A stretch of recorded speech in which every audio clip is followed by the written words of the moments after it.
Hello all, welcome to our channel. Deepavali అంటే మనకు మొదటగా గుర్తుకొచ్చేది లక్ష్మీ పూజ.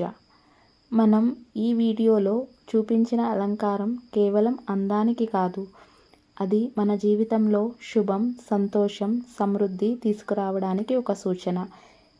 దీపావళి, ధనత్రయోదశి లేదా వరలక్ష్మి వ్రతం, ఏ శుభదినమైనా ఈ చిన్న అలంకరణతో మీ ఇంటికి శుభం తీసుకురండి.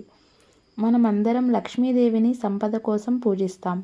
సంపద అంటే కేవలం డబ్బులు కాదు, మన కష్టానికి, మన మంచితనానికి, మన శుభ ఆలోచనలకు దక్కే ఆశీర్వాదం.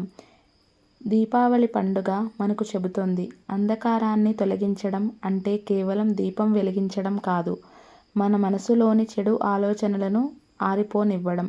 కృతజ్ఞతతో మన జీవితం గడపడం నేర్చుకున్నప్పుడు, మన వద్ద ఉన్నదానిలో ఆనందం కనుగొన్నప్పుడు నిజమైన సంపద మన చేతిలో ఉంటుంది అని.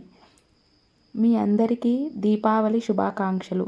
మీ ఇల్లు వెలుగులతో, ప్రేమతో, నవ్వులతో నిండిపోవాలని ఆకాంక్షిస్తున్నాను. సంపద వస్తువుల్లో కాదు, మన మంచితనంలో ఉంది. డెకోర్ ఐడియా మీకు నచ్చితే లైక్ చేయండి, షేర్ చేయండి మరియు మరిన్ని అందమైన వీడియోల కోసం ఛానల్ను సబ్స్క్రైబ్ చేయండి.